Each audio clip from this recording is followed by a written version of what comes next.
Running. Right, shalom, shalom. Shalom. First, I'd like to give all praises unto Yahweh, Power by Hashem, Yahushai, Hashem, Kakadash. and double honors unto the apostles and elders of Great Millstone, and honor to you brothers out there in the highways and byways, teaching this word in all sincerity and in truth. And we come out here every week, teach the gospel, which is in Yahweh Shai, the good news, which is salvation, and redemption for the nation of Israel, beginning with the elect. Because we need it, man. We need it. We down bad. We're condemned in our own imperfection, but through the Lord, we gonna get imperfection in every way that it is. Because we crazy, man. Right now, even amongst brothers that's calling themselves Great Millstone, that's meant to be in the camp out here with the garment, teaching and rebuking, and then you find out that the brother doing something crazy, something wild, something beyond the limits, man, of understanding. Like adultery. Adultery is a massive thing, man, and brothers be doing it, and he like, what's going on? But we know this side of the world, these things are gonna happen, man, because it's been happening. Wickedness, sin, evil. But that's why there's a beauty in the world to come, because in the world to come, there's only going to be righteousness. You're not going to hear, or that brother did this, or that brother did that, or you did this, you did that. Everything's going to be righteous. Everything's going to be perfect, above board. You know what I mean? Certified. Right now, any madness can happen, and it's crazy. It's disquieting. So let's get the scripture. And it's down to the fear of the Lord not truly being embedded within the hearts, man. But guys doing things, and it's like, whoa, if you read the scriptures, where's the fear of the Lord? And the Lord took that away, man, and got you out here looking crazy. And some of Proverbs 1 and 7. The fear of the Lord is the beginning of knowledge. The fear of the Lord is the beginning of knowledge, man. Everything has to be founded on the fear of the Most High. The knowledge that the Most High is going to get you, man. That if you do wrong, if you do evil, you surely are going to pay for it. Whether you see it or not, you're not going to get away with it, right? And whatever you get out of it, it's not going to be worth it. That's what we do know. Whatever you get out of it, it's not going to be worth it. Because the Lord's going to make sure that you're going to get the righteous and just punishment. And you're going to think back and think, rah, I shouldn't have done that. I would have been better off. It wasn't worth it. And sin is never worth it. It's never worth it. Righteousness is worth it, because righteousness brings the proper reward. But our people, man, that hardness of heart that the scriptures speak about, the Lord took away the was it? That's in Isaiah 63rd chapter, 63, right at the bottom. That's why we're just so bugged out, man. Jacob doing craziness, man. That's why we need that heart of flesh. Right now we got that stony heart, man. And Jake just stubborn, man. Jacob be sitting there reading all the scriptures, out here saying shalom and that's right, and then go and try and fuck another man, a brother's woman, man. It's like, yo, I just want to know where your head was at. Like, Where game, man? Where was your head at, man? It went well. One thing we know, wherever your head was at, the fear of the Lord weren't there. It was way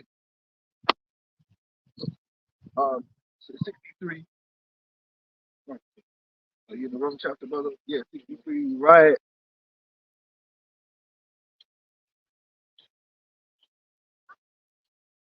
Yeah, verse 7. And some of Isaiah 3 and 17. 17, sorry. Oh Lord, why hast thou made us to err from thy ways, and hardened our heart from thy fear? Jake's heart is hardened from the fear of the Lord, man. That's the only conclusion you can have. Your heart is hardened from the fear of the Lord, man. And the fear of the Lord is a gift. For the Lord to put his fear in you, that's a gift, and that's the beginning of wisdom. That's the beginning of understanding. If you don't understand nothing, you should understand that you should fear the Lord, because once you fear the Lord, then you take notice and you take heed to his commandment. and then everything's gonna be all right. So when you start lusting after another man's wife, what should kick in? The fear of the Lord. Oh, you know what, man? I ain't supposed to do that. Come, hey, one thing we do know, the fear kicks in when it's on the streets, right? The local gunman, I don't see man violating the local gunman like that because they fear, innit? Oh, yeah. Bad man girl, that and a dog girl. You know what I mean? You know what I mean? No man fucks with the gunman's girl. Cause man know, like, oh shit, you know what I mean? Like, yo, man, if man find out man's coming on a mad thing. But with the Most High, they don't have that fear, man. Them man are scared of the cartel. They're scared of, you know what I mean? Man, talk about it. I didn't want to act up because the cartel was in the building. Hey, but the Most High is always in the building. So why are you acting up when it comes to the Lord? Doing absolute madness. Because the fear ain't there. Yeah. Oh, you got side as well? Yeah. Okay, get side. And after I want Jeremiah 7 chapter. Book of Ecclesiasticus, 3, and start from 16. Two sorts of men multiply sin. The third will bring wrath. A hot mind is as a burning fire. It will never be quenched till it be consumed. A fornicator in the body of his flesh will never cease till he has kindled a fire. Yeah, that's them niggas. That's just like them dirty dick Harrys, man. And then you find out guys have a fucking history of it, just not being able to control their lust, man. You can't trust a nigga like that. As we've seen, you know, a situation happened earlier. The guy had a transgression to do with his penis, and lo and behold, that was ended up being his downfall again. Cause the niggas is always gonna get themselves in trouble with their penis, man. That's why the Bible says you gotta mortify your members, man. You gotta learn to control your sexual desires, man. Have some kind of discipline over the flesh. If that's another man's woman or that's your brother's baby mother, then leave it alone, man. Go do something else, man. We're gonna get all we desire in the kingdom, man. There's no need to stoop so low to give into those carnal desires, you know, to go and do that against a brother, man. Because you know it's gonna hurt, brother. You know what did I was trying to say, man? Love that. What's the greatest? Why these two things do the law hang? What was one of them? Love thy neighbor as thyself.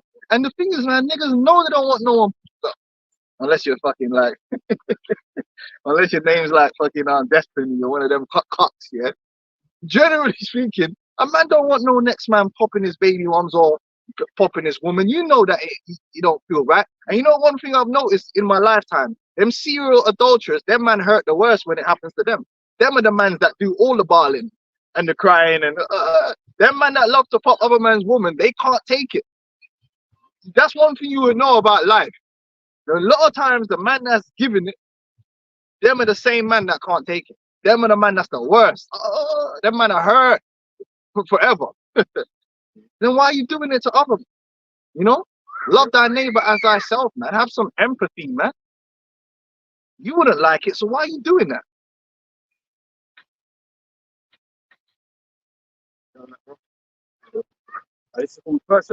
Yeah, but you know what? I was just thinking in my mind, ISUPK, because he's saying he was doing it because he had an altercation with one of the brothers, right? The guy said he had an altercation, that's why he was doing it, yeah? Well, ISUPK, what did they say? What did they tell? What did they say should have happened in that Will Smith situation? Chris Rock. He said Chris Rock should go and pop his wife. But what the fuck, man? The mentality is...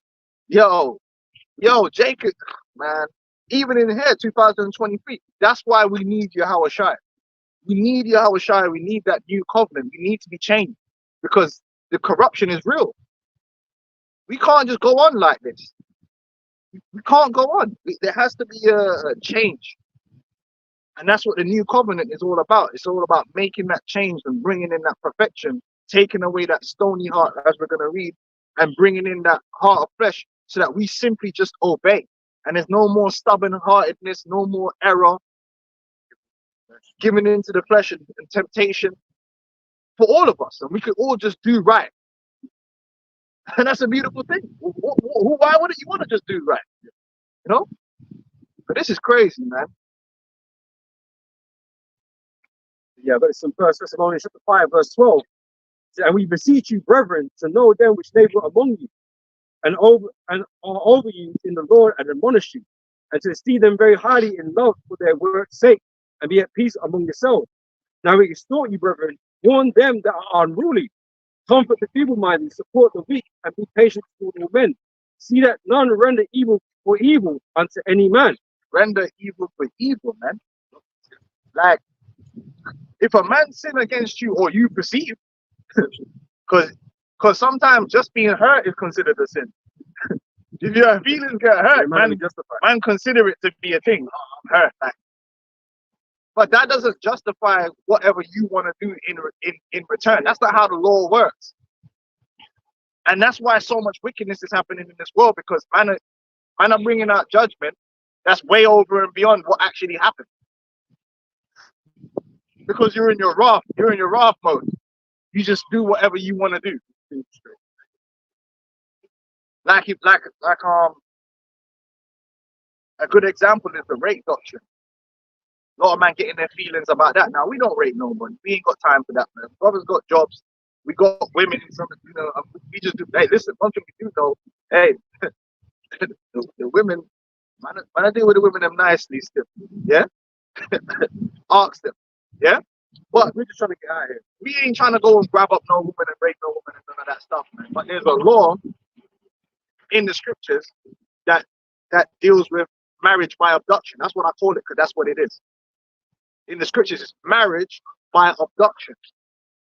Yeah, go look that up. Just type that into Google, marriage by abduction, and you'll understand that that's what's being legislated for in the scripture, right? We brought that out. Guys got emotional, went to barbershops. What would you do if somebody raped your 13-year-old daughter, niggas in a bar shop? I'll kill him and all this kind of stuff. Is that what the law says? Is that what the law says? Because if that's what the law says, then fine. But that's not what the law says. So by you encouraging that emotional reaction, what are you really encouraging? Rendering evil for evil in terms of you're going down there to commit murder. Great evil. Or Right. in that case. So you go out to murder. You know what I'm saying? If a man, like in the law, there's ways to deal with a thief. Man steal your cattle or something, and you find out he stole your cattle. You're not supposed to go and chop his fucking head off. You just roll up to him and just slice him. Bro, that's breaking the law. Now he was guilty of theft. Now you're guilty of murder. Because you didn't hold your emotion and stick to righteous judgment. Balanced judgment. Judgment's supposed to be balanced. Oh, that guy said something, so I pulled my gun out and shot him in the face. Okay, that's murder though. Yeah. St. John 7:24. Judge not according to their appearance, but judge righteous judgment. You're supposed to judge righteous judgment, not based upon the wrath or the anger you feel. Because you're angry now, you could do whatever you want. And we're just gonna say it straight. Why do you think these women, they get hurt in a relationship and they'll bring up pedophile allegations? They'll do whatever it takes to hurt the man.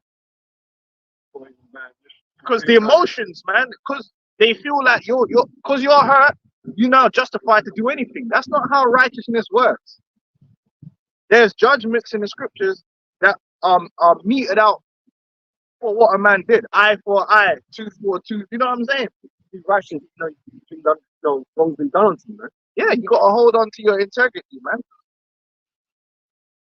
But a lot of people, we don't live in a world where people understand it, especially among Jake. And that's why among Jake, there's always wild shit happening. And then when you find out what it was all about, you're like, rah, like, did it have to, has it come to this? Oh, you know what I'm saying? Like, some minor thing, like a man stepped on a man's shoe in a thing, and it could end up in a man dying over that. It's happened. Hey, I stepped on a yardie Timberland one time in a rave it was a pasa as well. I was in a pasa. I weren't in the truth, man. But I went to a pasa in fucking what's that ends in Birmingham again? Not Lazelle's. You know what? If El Ramar was here, he'd know, man. But Bad Man Zone, trust me, In one of them zones that the shops don't open past 6 o'clock at them one there. It's peak. I'm like, what the fuck? The shops closed like 6 o'clock. Bad man area, yeah. And then so I'm rolling in. I'm just coming into the party. One yardie standing on the side, yeah. And I was already a bit lifted, innit? And I must have like lost my balance and stepped on man's fucking Tim's, yeah. And I thought, boy, that was it.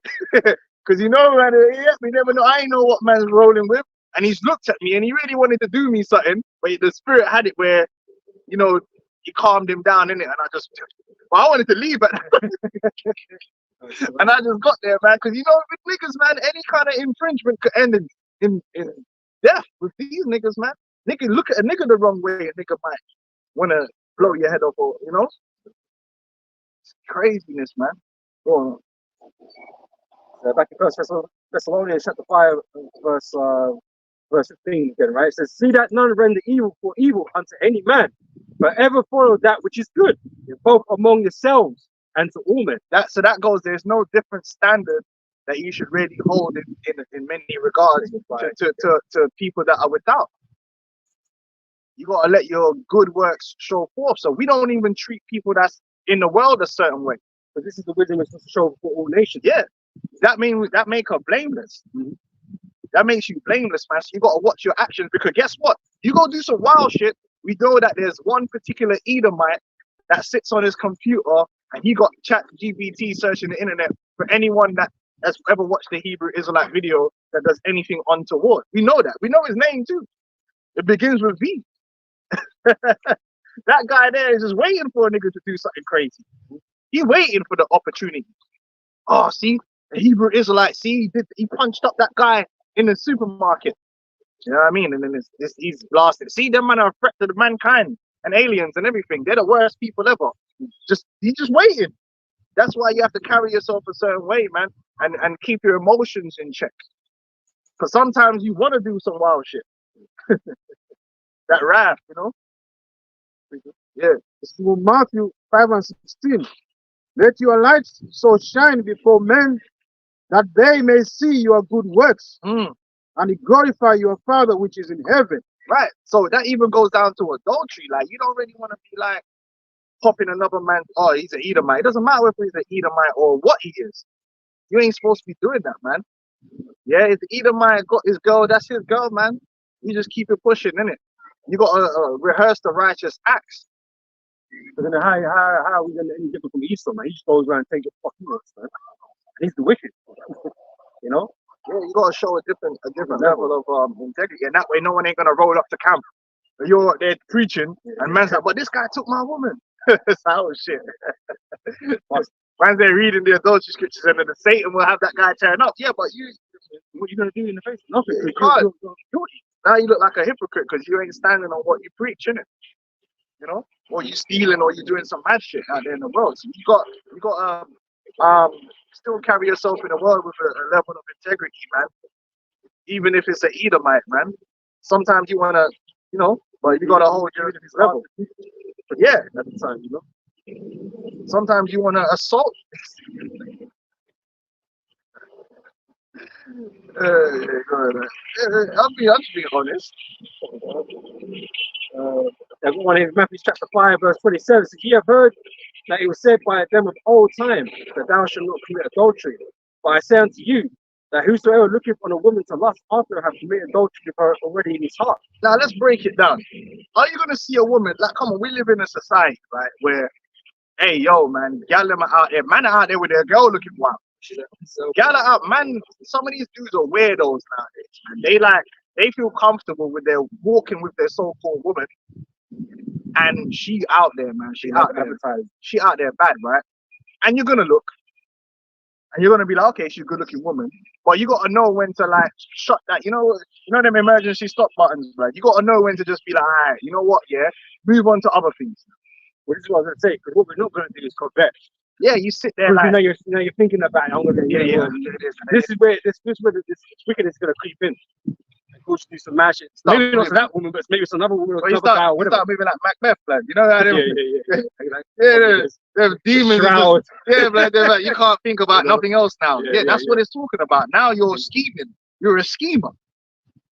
Because everything starts. What did man say? We connect. We can get that which we see, Clarice. Yeah, man. Man just there looking at the thing, and then you're staring too hard for too long, and then you start moving mad. Like you gotta come to the light, and you get women like that at work. You get them women that love the attention. You see them.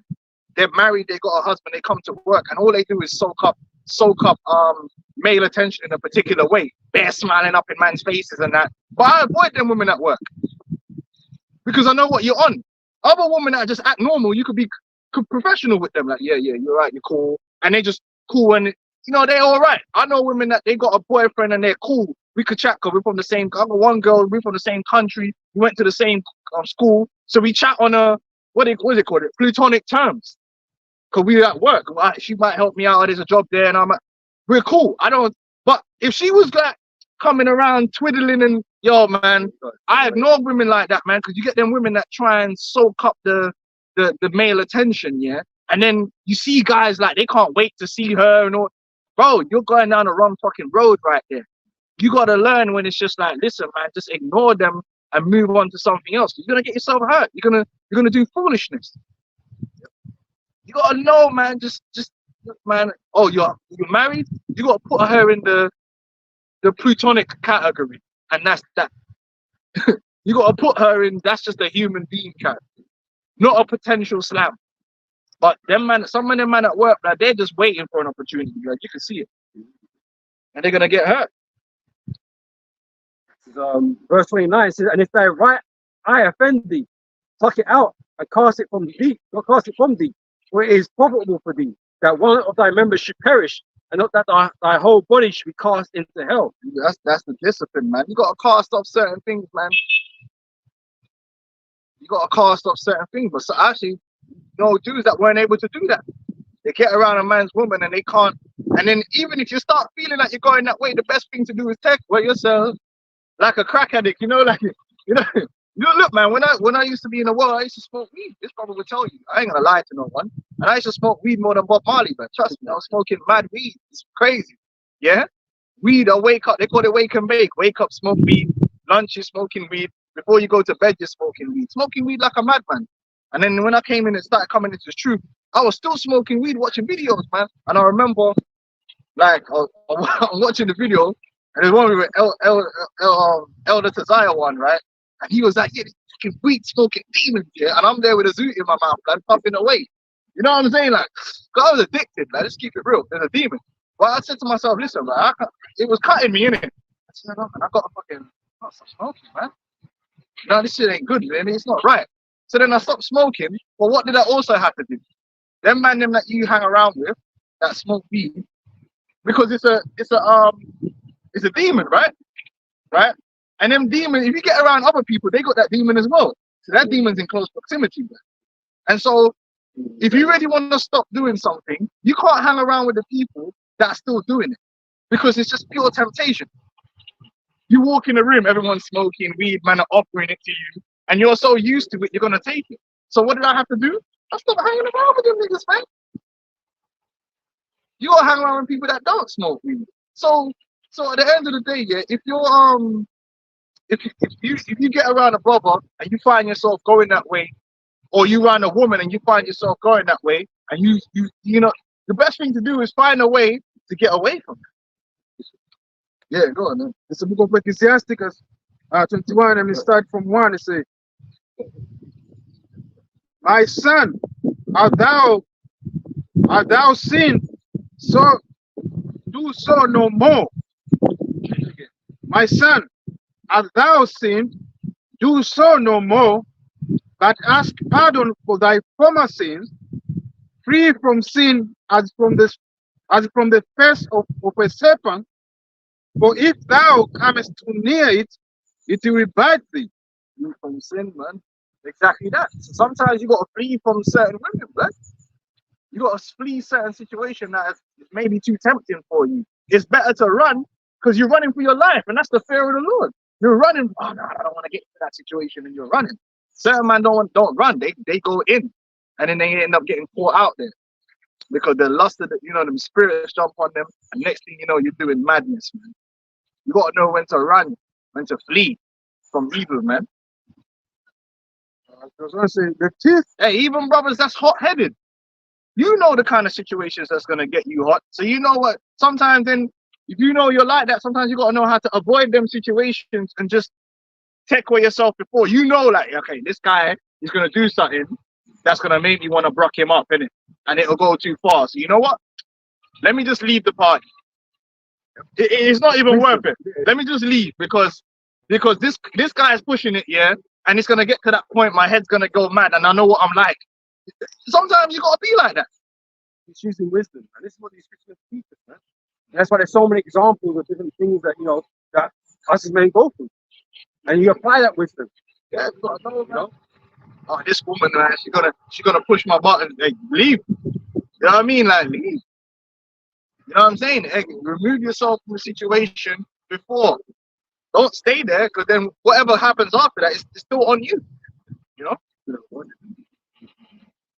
Hey, the scripture said, deliver us from temptation. Sometimes the Lord is giving you the opportunity certain times to deliver yourself from that temptation. A man don't choose to do it. Why the Lord give us the wisdom? Yeah. You know? Hey, scripture says, sit not at all with another man's wife. That's delivering yourself from temptation, man. The teeth thereof are of the teeth of lion, slaying the souls of men. All iniquity is as a two-edged sword. The wound whereof cannot be healed. Oh boy. Hey, boy. Hey. You got something? Just finishing off verse 5, verse Yeah, 30. Jeremiah 7. You got And if thy right hand offend thee, cut it off and cast it from thee, for it is probable for thee that one of thy members should perish, and not that thy whole body should pass into hell. Yeah, I mean, that's not the hell what you man are thinking about.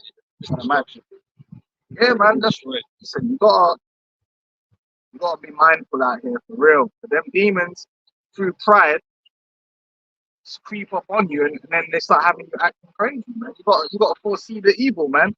You gotta foresee it. Like, I ain't going down that road. But like I said, when I'm at work, I know the women. I see them how they operate. Like, especially if they're kind of good looking, and they got that spirit on them, where they're like, you see them surrounded by 8 men, and they're all just there trying to be a friend, and it's just over the top, and she's just sucking it up. I don't want to be the 9th man in that zone. So certain times, you know, when you and they think there's something strange, because you know that them ones here, them are the kind of ones that I just hire and buy them ones. Like, you know, when I don't do the little small talk, you know, them ones, like, you know what I'm talking about, when you're taking people off and that, and I'll just be like, yeah, all right, it's good, okay, cool. I ain't got time. So how you doing? Yeah. No. I don't want to engage, because I've seen what you're on. You're on that skating the line. You're on that flirtatious thing. I'm not on the flirty thing, because I don't want to get involved in that. Like, so I just be keeping it super professional. But you don't want to get done by HR. Don't ignore them. You know, HR. You know what I mean? He's not treating me like a normal. Yeah, then you're fucked. I just keep it professional. Hi, bye. That's good. This is operational. Proper handover, professional handover, and I'm gone. Don't need to do no small talk and chit chat. Go talk to them, man. They seem like they're waiting around the corner for you. Yeah, go on. It's 1 Peter chapter 2, verse 11, right? So, dearly beloved, I beseech you as strangers and pilgrims, abstain from fleshly lusts, which war against the soul, having your conversation honest among the Gentiles, that whereas they speak against you as evildoers, they may be by your works. So I can read that again. They may by your good works, which they shall behold, glorify the Most High in the day of visitation. Yeah, that's right. We're supposed to be an example, man. And that's why we have kind of like zero tolerance on certain type of behavior, especially in Great Millstone. We don't want no brother assaulting no one. So don't be punching up no brothers at camp, because you out of there straight away. I don't care what the brother did. Don't be punching up brothers at camp or trying to stab brothers or any kind of foolishness like that. We're not playing them kind of games. Don't be trying to pop no brother's woman. Yeah, don't be stealing from no brother or extorting no brother. We don't accept that kind of behavior around here. Now, there are going to be transgressions. You might say something to a brother and little things might happen, innit?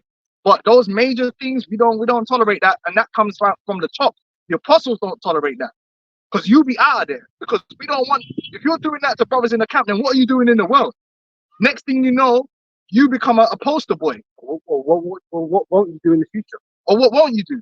And then you become the poster boy for the ministry. Oh, see, look, that's what them man are like. Look, we don't want to be like the Christian church, man, full of a bunch of reprobates, man, doing all manner of sorts. It's so bad now that it's normalized that people don't even whatever. We the priests popping little boys and all that stuff. We're not playing none of that shit around here, man. There's a certain standard that you need to keep because you're representing your Hawashai. You're representing a better path and a better way. So you have to carry yourself that way. So that now, if they have to bring anything against us, they have to lie. Because they can't say we were doing this and doing that. Even though Vocab is trying his hardest. He trying, bro. He trying to, oh, this guy, he did this and he knew someone that knew someone that watched a GMS video. He died, man. He died to get something juicy. But even if you do get someone in GMS that does something crazy, you know what? That guy will be the first ones to out him and violate him for doing that. He out there because we don't tolerate it. So you know we don't stand for it, whether it's without or within. Now the Catholic, the Christian church be doing mad cover-ups.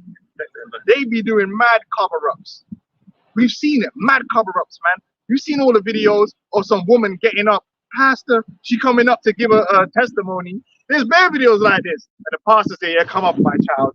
Pastor, why don't you tell everybody how you bent me over when I was 8? You know, and it's, bro, go on YouTube. There's bare videos where fucking people are bringing out testimonials right there with the pastor, and he's like, oh well, and people are like, is this true? Look, man, if that was in our congregation, we would be, listen, man, that man will be out of there before you can say, because we don't tolerate that shit. Like that, man. The Catholic Church be moving you from one church to find out you fuck. Give you a new name. Yeah, just move you. That's what they were doing. And Vocab said, we're the worst. These men, let me find out that our brother was bending over some little boys and see if you just go, say like you're from the London camp, yeah, just go to the New York, move to New York and teach in the New York camp. We don't want no one to find out about it. Oh, you out of there, fam, man. We're putting curses on you on top of that, man. You got to die. Deliver such a one up unto Satan for the destruction of the flesh, man. We ain't with that, man. What that? Trying to read a little more, man. Back in 1 Peter chapter 2, verse 13, it says, submit yourselves to every ordinance of man for the Lord's sake, whether it be to the king as supreme, or to governors as unto them that are sent by him for the punishment of evildoers and for the praise of them that do well. Verse 15 says, for so it is the will of the Most High that well doing you may put to silence the ignorance of the foolish men, as free and not using your liberty for a cloak of maliciousness. That's right. Well doing. You're supposed to do good at the end of the day. Even in the world, you do good. Like even my family, they can't say the only thing they got against you is the fact that you do the truth. But I know for a fact that my sisters can't say like, listen, my sister called me up. Yo, I need you to help me do. If I got the time, I'll go help. My mom will call me up anytime. You need this or that. I'll go help her. My dad, like, my auntie, you know what I'm saying? My cousin who called me. They can't say that, man. Oh, this guy is a dickhead. No, I'm cool. I just know the truth and I stand for what's mine, innit? But these men can't say that I'll be violating people and doing that. No, they can't say it. The same thing with all the brothers. They can't say that, man, that we're violators, man. We do good. We give people good advice. Yes. It says, it says, as free, not using your liberty for a cloak of maliciousness, but as a servant of the Most High. Honor all men, love the brotherhood, fear God, honor the king. Honor all men, like, and that goes into even like I said, like you walking around, you have to show respect in it. That's why you don't hear Hebrew Israelites getting shot down, brothers and GMS getting shot up by the police. Because the police, let's say like the police stop me and the brothers and we're driving. Man come up to the window. Yo, what the fuck do you want, Edomite? Fuck the police. And getting your back up shit. Why you stop me? Why you know these dumb niggas? Why you stop me? Is it because I'm black? And I start acting like a demon. No, it's like, yes, officer, you okay? Man ain't gonna be a pussy, but it's like, what's happening, officer? Oh, we just need to check this. Alright, cool. What do you need to check? Because we ain't fucking guilty. So it is what it is. Oh, we need to do a search, and then we'll see. Is it lawful? If it's lawful, then okay, cool. Yeah, just do your checks. After, I guarantee that man's gonna be like, look, mate, you know what I mean? Like, they start apologizing. Oh, yeah, you know, like, and then we just go on our way. A nigga now start arguing, not respect the authority of the police, and then they're getting shot or dragged down. Because the minute you start acting like an asshole, they're people too, you know. Listen, I worked with the police. I don't work for the police. I work with the police, so I realize that police are normal people. And if you give them a hard time and they get emotional, they're gonna give you a hard time.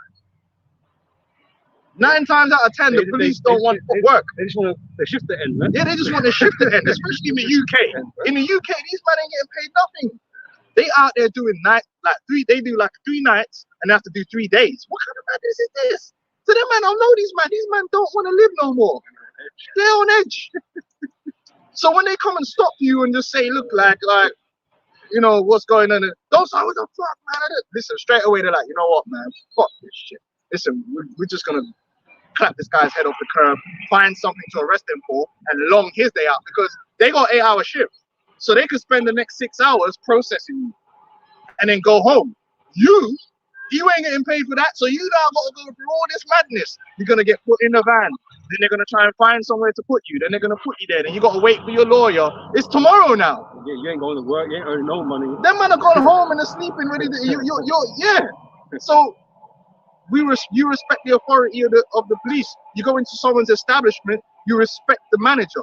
You show the respect and the honor which is due unto them. Not to say you let man take you for a ride, but there's a certain level of respect. You respect the fact that, well, this is your shop. And you respect the fact that the most guy is in fucking captivity, man. Fucking these go up Which one has to do? people go up in people's shops, start acting like assholes, like, and then wonder why they're getting their headlocked in that. Bro, we're not here to have it our way, innit? We don't have the power or the authority to say or do nothing. These men have all the power, all the authority, man. They can do what they want to do with us, man. And what can we do to prevent them? The only thing you can do is be intelligent, to be wise, and you know, smart, man. Be civilized. Bro, to be honest, you should always act like that. You should always be respectful and civilized. It's not about being an asshole in life. You respect a man when you go into a man's house. You respect a man when you go into his establishment. If a man has a certain job, he's doing his job. Respect the fact he's doing a job.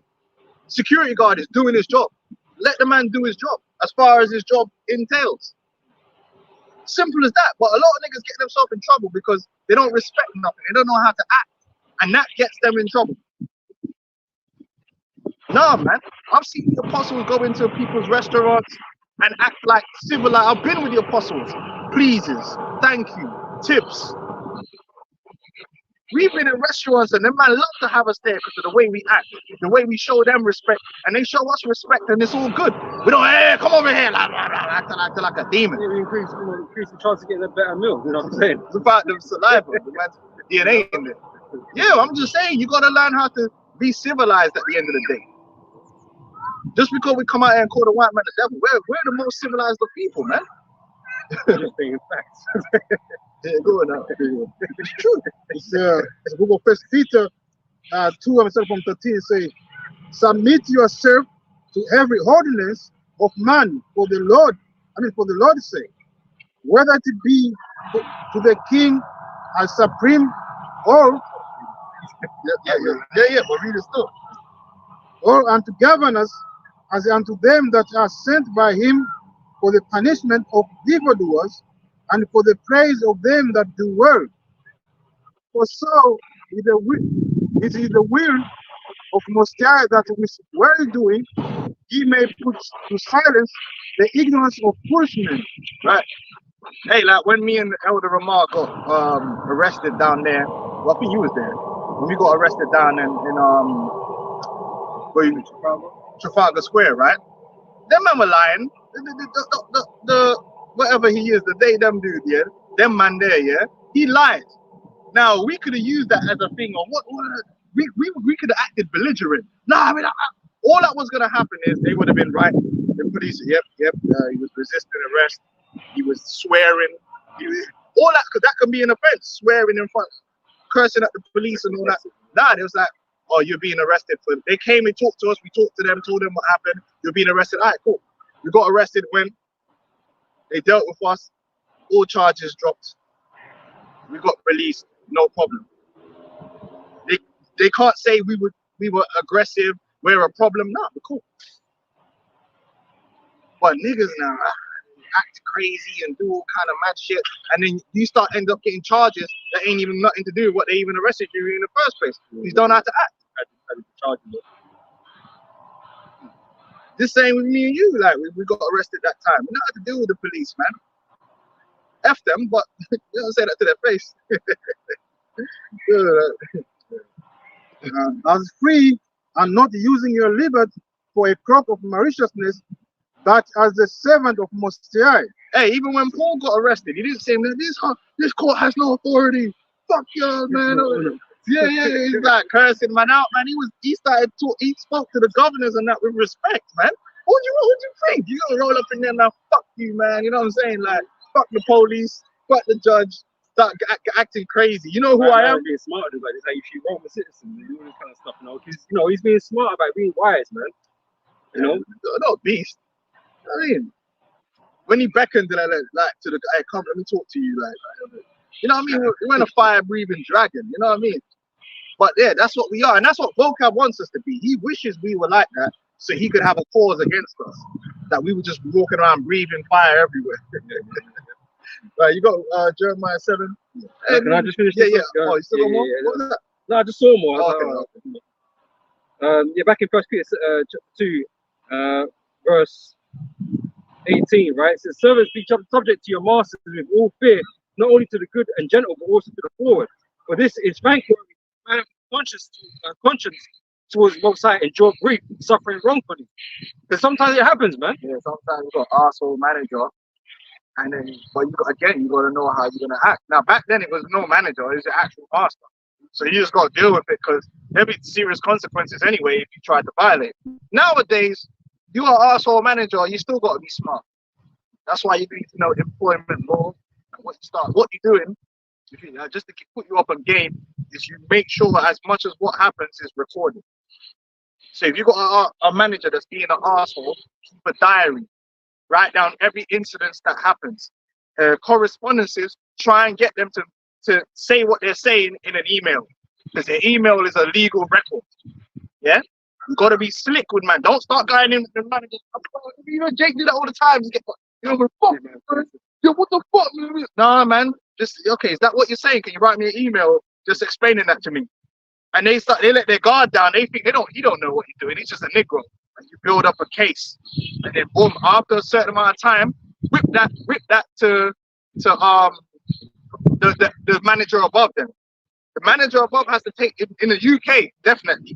Managers take that serious, because if he don't do something about it, that's getting whipped straight to the top HR. When you get to the top HR, them man don't play, because they don't want no bullying and they don't want no harassment or bullying, and you could take time off and get paid for that.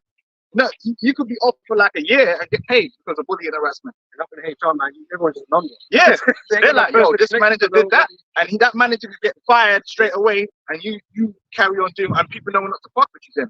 But that's the civilized route. Meeting a guy in a car park or getting into a massive argument with him, and then you overstepping, he used that against you now. Oh yeah, but look, he's belligerent, he's aggressive.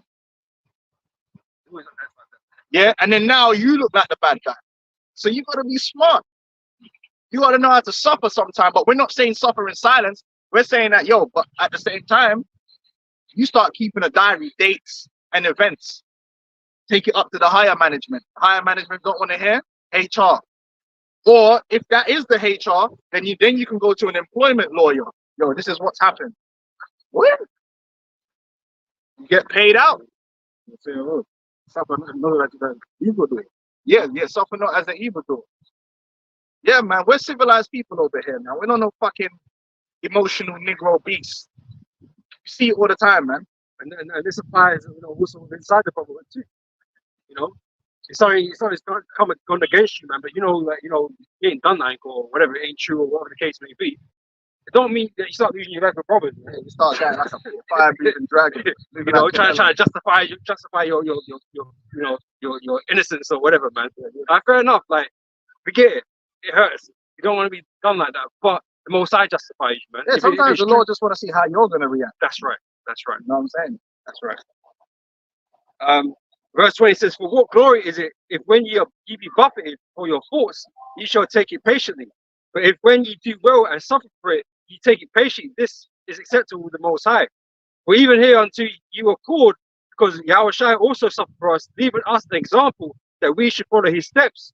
Right? Yahushua did nothing wrong. Yeah, sometimes sometimes you're gonna be punished for doing the right thing. Yep. Yeah, but like I always say, it's easy to do right when it's easy, isn't it? It's easy to do the right thing when it's easy. That don't count. When it doesn't cost you nothing, it's easy to do the right thing, isn't it? But when sometimes doing the right thing is gonna be like a kickback, or then it's hard, then isn't it? Then it's hard, you know. And that's why teaching the truth shows your faith, man. Because that's what we see for teaching this truth, man. Because everyone's against this word. Yep. So he can get us in trouble with the police, he can get in trouble with people and all that kind of stuff. Like the death threats and all kinds of things going on. Because it's the right thing to do. But again, it's not an easy thing, because if it was easy, everyone would be doing it. Hey, but you know what? You know? That causes a lot. That persecution for doing the right thing. If you don't have the right mindset, like what's that scripture?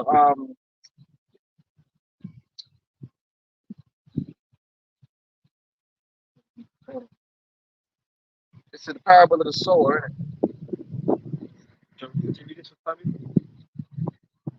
Now I want to get this real quick. It's the part where it says, I want to get the specific verse.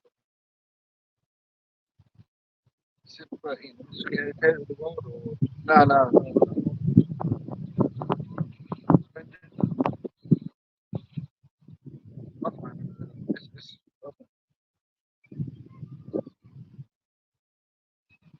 He's offended. That's the bit. That's the vibe. Yeah.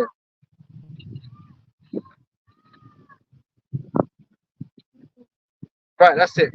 Yeah, so Matthew 13 and 20. But he that received the seed into stony places, the same is he that heareth the word, and anon with joy receiveth it. Yet hath he not root in himself, but dureth for a while. For when tribulation or persecution ariseth because of the word, by and by he is offended. Now, when you look up that word offended, right?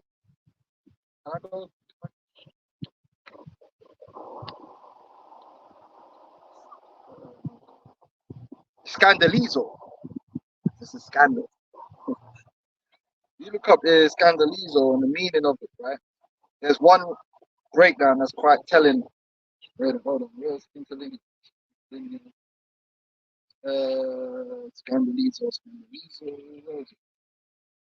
Scandalizo.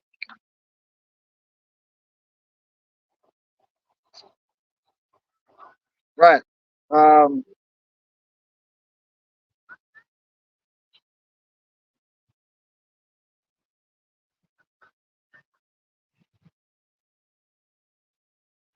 Right. So you can read through the definition, right? To cause a person to begin to distrust and desert one who he ought to trust and obey. So because you're catching hell for doing right, you're like, wow, the Lord, why did the Lord do this to me? If I did the right thing, why didn't I get, you know what I'm saying? You start not trusting in the Lord. Now you're going down the wrong path. Now you're going to be destroyed. Right? It says, to be offended in one, see in another what I disapprove of and what hinders me from acknowledging an authority. So you don't like the fact that Yahushua didn't save you from that persecution, that you had to go through that discomfort. Yeah, even though the Lord himself went through this discomfort. I say that's why I speak about despise not the chastening of the Lord. Yep. Because it's gonna come. It's surely gonna come. Yep. Yahushua went through it. You know? So we should be expecting these things at some point, man, in our lives, you know. We're gonna go ups and downs, man. You know, what's gonna happen? It says, since one who stumbles or whose foot gets entangled feels annoyed, to cause one displeasure at a thing, to make indignant. Right? So if you look at that word indignant,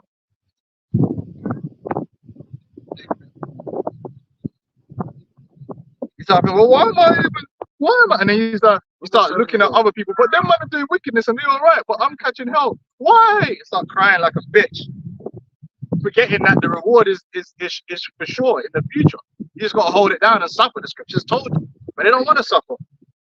indignant, feeling or showing anger or annoyance at what is perceived as an unfair treatment. So you think it ain't fair? It's not fair. I did the right thing and I'm being punished for it. Nah, that man there. And then they fall out, man. Because they thought it was gonna be all peaches and cream and the reward is no. The Bible says if we suffer with him, we shall also reign with him. So a lot of times you have to suffer, and you have to suffer for doing the right thing or for making the right decisions. That's why it's about, this should be sweet in our mouths but bitter in our stomachs, man. Because there's a bitterness that comes with knowing this, man, and fulfilling this role. Yep. It's not gonna go your way, man. Sometimes you have to suffer not getting your get back. That's why the Bible says certain times you got to turn the other cheek, man. Like people do things to you, like if you was in the world, you would have went and dealt with them. But when you're in this truth, you're like, you have to be like, you know what, man, I'm gonna pray to the Lord and leave it in the hands of the Lord and just focus on what I need to be focused on. Because I can't be focusing on that, Revenge not yourself. Yeah. Says like, wait for the Most High to get him. Because he's gonna get caught eventually. Yeah. He's gonna get caught eventually, man. But that's also being patient for people to get their judgment, man. Yeah, it could be a colleague at work, it could be a random guy in the street. Sometimes man just do some stupid shit on the street or do some stupid shit in the car. Yeah. Cut you up or something and call you a motherfucker and that. Yeah. And then you're like, what the fuck? Bro, the best thing to do in that situation is just ignore that dude and just say, hey, your hubba shami or shy fight the battle for you. And you never know, that guy end up in a fucking 13 car wreck down the road. But you then trying to argue with him in the middle of the road, and then you're gonna get out your car and you're gonna knock. What is that gonna achieve for you? But you're gonna be pissed. Trust me, you're gonna suffer. You're gonna be driving down the road like, yeah. But then you gotta just, you know what? Because it'll dissipate eventually. The Lord is gonna do. Yeah. That whole feeling will dissipate eventually. Just let it go, man. If you wait long enough, it will dissipate. You don't have to act on it. But your man don't want to even suffer that. Because who you're gonna find that most likely what's gonna happen if you fulfill that wrath that you have and you need to do something, then you're gonna end up with more problems that you have to deal with. That happens all the time. Yeah. Like road rage incidents, a lot of men end up going to jail. Yeah. Or you waste your time. So let the Lord deal with it, man. That's the suffering too, to be able to suffer wrongfully, to be able to turn the other cheek is a form of suffering, man. And that's also swallowing your pride, man.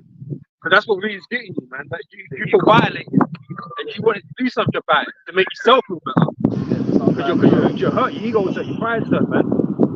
And this is the whole thing of, the whole thing about being yeah, then the man smacked him, they smacked him, spat on him, all kind of mad thing. The Lord could have brought down fire and brimstone on a man right there, just exploded him from the inside in slow motion. But bullet speed. You know about my man, what's it called? You know that dude from fucking Bleach, innit? The big pierce in his eyes. You know what I'm saying? Yeah, but if the Lord suffered it, then why can't you suffer it? And that's what the Lord's seen. Are you willing to suffer as he suffered to receive the reward? Yeah. So we go for Ecclesiasticus 2:1, it says, my son, if thou come to serve the Lord, prepare thy soul for temptation. Set thy heart alight and constantly endure. It's lucky, man, because Satan is always trying to draw you out, man. Yeah, draw you out. Draw you out to anything, everything, man. And sometimes you don't work. Most of the time, don't bite. Just don't bite, man. Because Satan, he's going to have you where he wants you, man.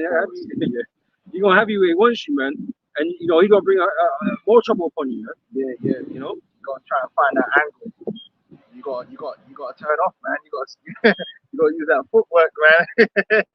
Yeah. Satan becoming like Loma, you got to see that trap. You got to turn when he turned him, man, and negate the angle straight away. Otherwise, he just draw you out into acting out of character or acting like the elder said when that guy when Sakari said what he said about Paul, he said it out of emotion.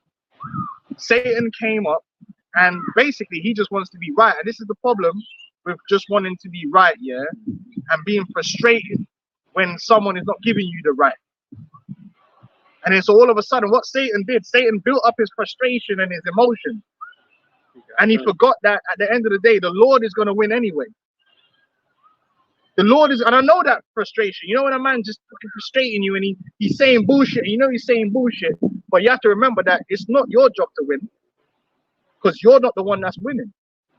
The Lord is winning. So sometimes a guy just ain't gonna accept that what you're saying is true, and he's gonna be a deaf adder, and he's gonna keep talking foolishness. What he should have said was, you don't understand what Paul was saying there. You're blinded from the real understanding. I've given you understanding. You can't accept it. That's fine. Because he wanted to win that interaction and make it look like everyone. He put himself in a Then corner. he's like, oh, Paul, you know, Yeah. Put himself in the corner and then had to say something he that said something dumb because of the emotion of it, man. Because it became about him in that moment. Because he wanted to win. He wanted to get one over. So he threw away the scriptures to try and do it. He tried to he just threw it away right there. Like, oh, Paul, like, yeah. Bro, like, come on, you can't do that, man. Satan sent that guy to draw you out, man. You allowed that to happen. Your emotion was getting away with you. And remember what I said about, like, seeing that. When you're feeling them deep levels of frustration, pause. Yeah, you gotta know when to be like, hey, brother, you take over, man. You see a brother that's calmer than you, yo, brother, just speak for a minute. I'ma just read, because that you're foreseeing that, yo, bro. Yeah, I right now, my head's hot, man. My head's hot, and it's hard to do, but sometimes you gotta do that because you might be out of camp sometime, and you gotta score for it. And the man was sent literally just to frustrate you. You're frustrated because you want man to accept the truth. He's not accepting it. He's coming with bullshit, and you're losing your shit. Just let someone else speak. listen, when you also understand, like, we're not going to turn everybody, innit? We're not going to get everyone to understand. That's the whole point. Like, we're all here for the elect. This is why we push that, man. We're not gonna you don't have to try so hard for being in these debates and being in these fucking deep discussions with people that they ain't gonna fucking get it, man. You don't need to. It's a whole waste of time. Yeah, just You know, you're just getting frustrated. If you're ever at camp and there's a scoffer and he's getting you out of character and your emotions start running wild, there's nothing wrong with that. We're men, we're in the flesh. You know, we're not women, but men still get emotions. Listen, we know this. Yeah, so you just need to, at that moment in time, make an executive decision and say, I'm gonna remove myself from this arena because right now my mind ain't right because I'm too angry. Go to the side, hold the sign or whatever. Even if you're the head of the camp, there's nothing wrong with that. Yo, brother, you speak to this guy. Or we're not speaking to him at all because right now it's gonna go to a dumb place and then he wouldn't have had what happened. If he let one of the other guys just come in and he just read or something, let me calm down and then I'll come back in when my blood pressure has gone down. And then he just splurted out some madness, man. And then now he's gonna have to double down on it. Because again, he ain't gonna wanna look like, yeah, I was in the wrong. So he's gonna have to double down and it just becomes a mess, man. Hey, we're spitting wisdom right now. You know what I mean? you know what I'm saying? Yeah, oh yeah, So hey, let me say this, you get like that with your woman. Sometimes shit happens when you argue with your woman, and sometimes you end up saying shit you don't want to say. Cause you don't, oh man, this just made it worse.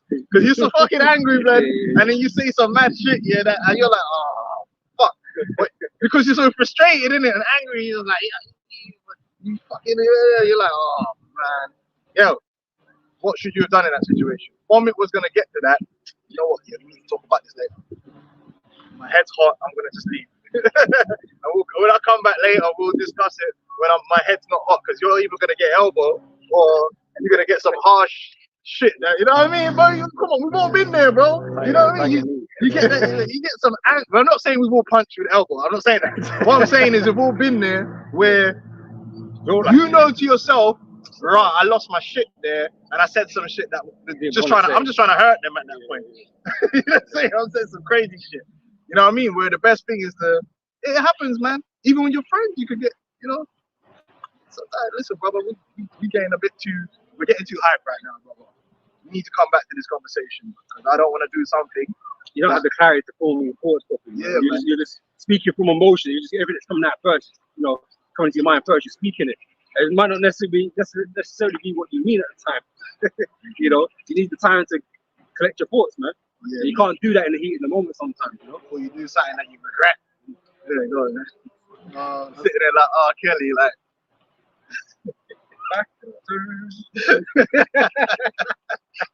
Oh man. Hey, man, I remember I watched that video when the dude came in this hair salon and stabbed his wife, but she was Oh divorcing yeah, her. yeah, that one, yeah. And then the man just Oh, started crying, crying, man, and yeah. started holding on to her. I'm like, man, what was the point of killing her if you were gonna do all that, man? You get emotional, man. Oh goodness gracious. Anyway, go ahead. Set thy heart alight and constantly endure, and make not haste in time of trouble. Cleave unto him and depart not away, that thou mayest be increased at thy last hand. Now, what does it mean to depart away from the Lord? The beginning of pride is when one's heart is departed away from his maker. So departing away from the Lord don't mean physically running. It means up here. You get put into a situation and all of a sudden you ain't, oh, what does the scripture say? Because that's what we have, our connection to the Most High is the scriptures. Well, that's why he gave us the word, Yahweh Shai. So the minute you stop referencing the scriptures in your actions and you start going freestyle, you've departed away from the Lord, mate. That's when you start doing madness. And then man are like, bro, where was your head at? Well, it weren't where anything to do with the scriptures. Because if you calm down and remember, oh, that's what the scriptures say I should do in this moment, then you do that. But the minute you run away from the scriptures, any madness can happen because you start freestyling and whiling. You know what I mean? Winging it, bro. Like, and that's what he did. He winged it at that moment in time. Completely. Crazy.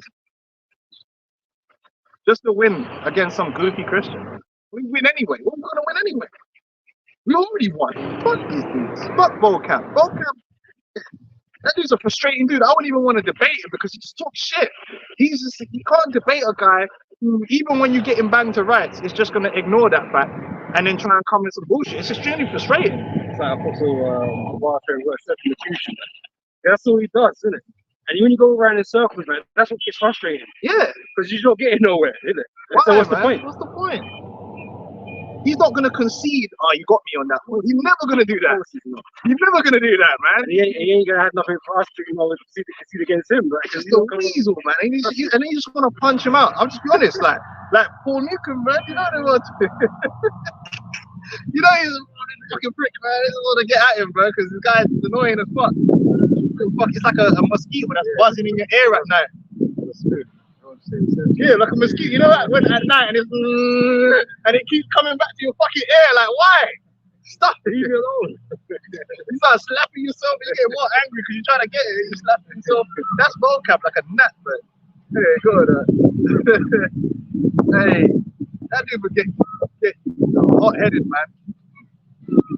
I say, whatsoever is brought upon thee, take cheerful, and be patient when thou art chained to a low estate. Yeah, you got to be able to deal with the low down and see it from a perspective of, I'm here for a reason. If the Lord's put me in this state that I'm in, there's a reason behind it. And the scripture says all things work for good for them that love the Lord. And when it says all things, it means all things.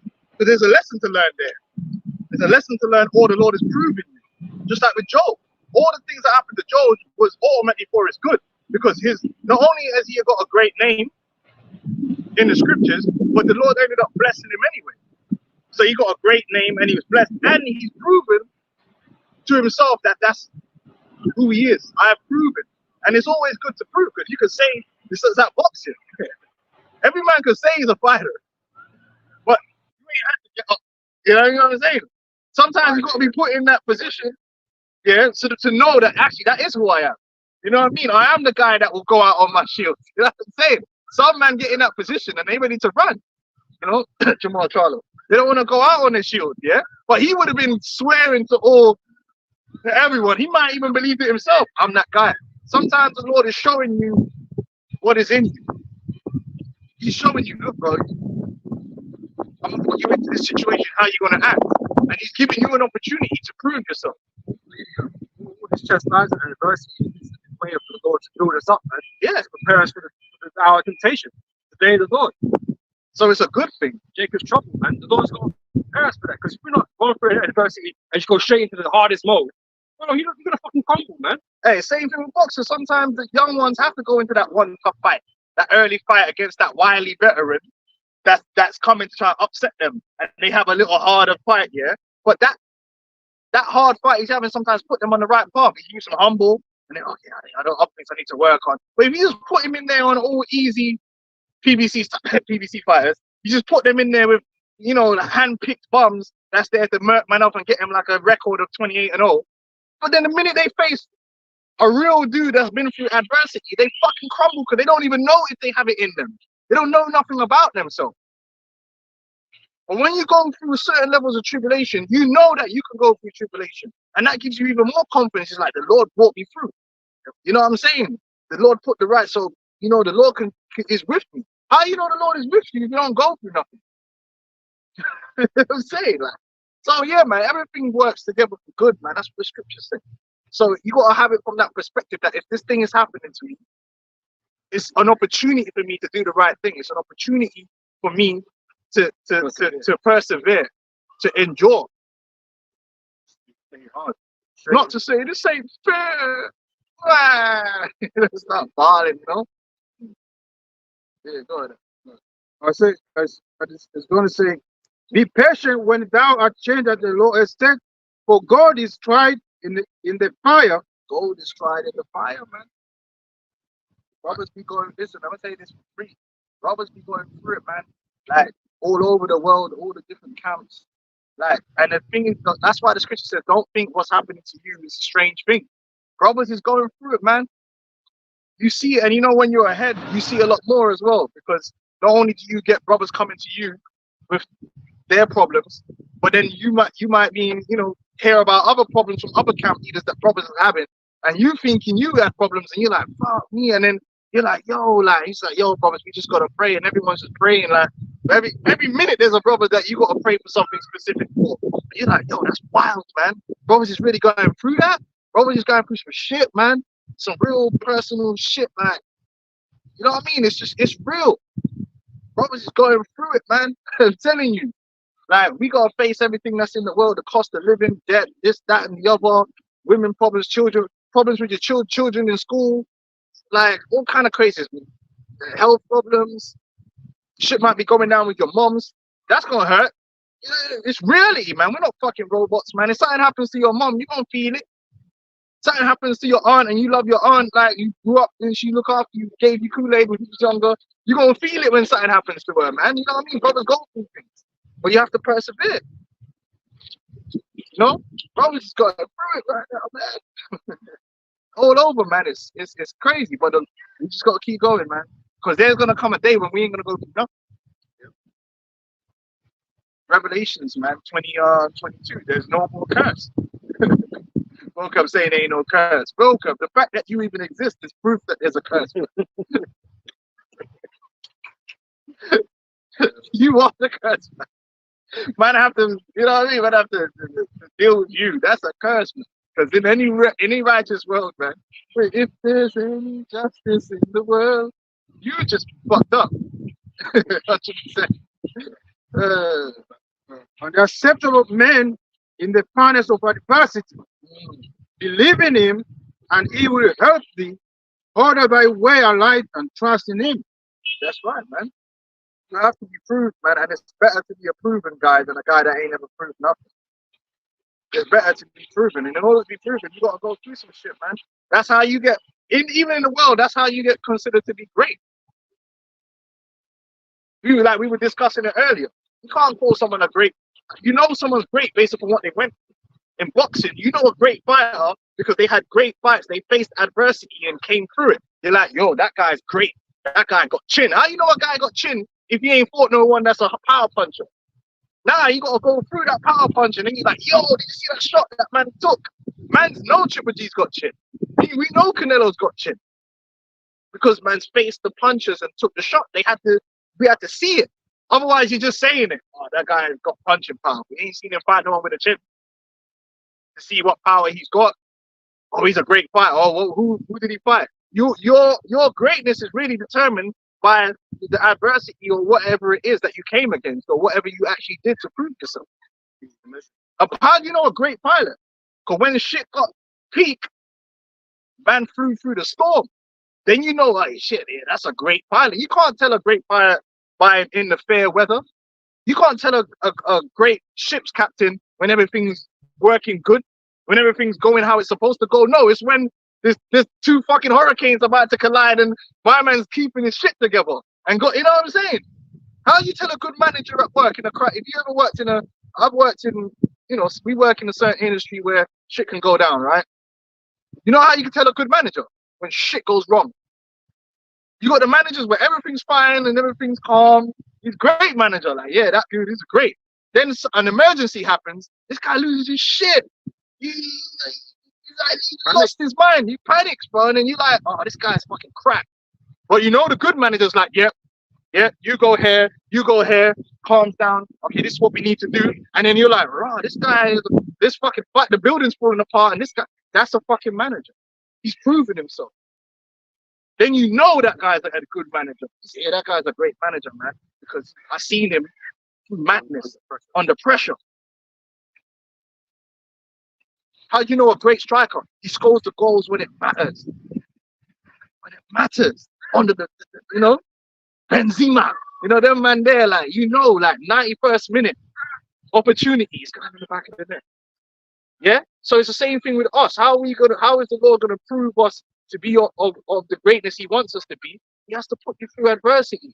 And then you could say you're a man of faith. How are you a man of faith if your faith ain't never been tested?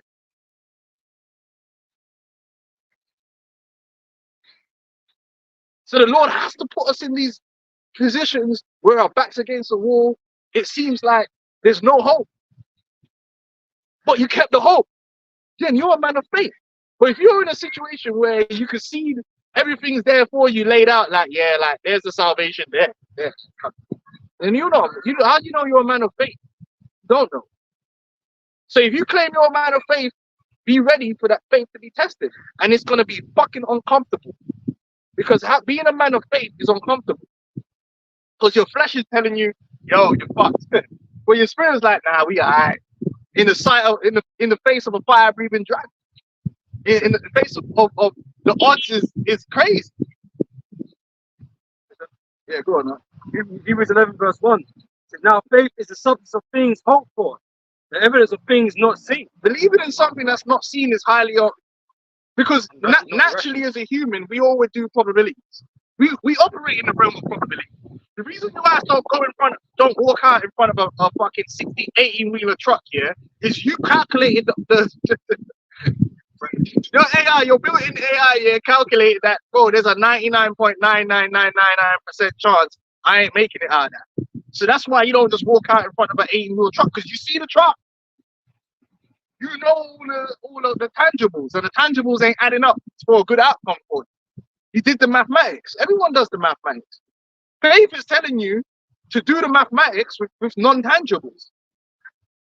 You can feel the heat from the furnace. The furnace is so hot, the man them are getting burnt just getting near it. That's the tangible. But the untangible is, hey, the Lord has, if the Lord will, that fire can't even touch me.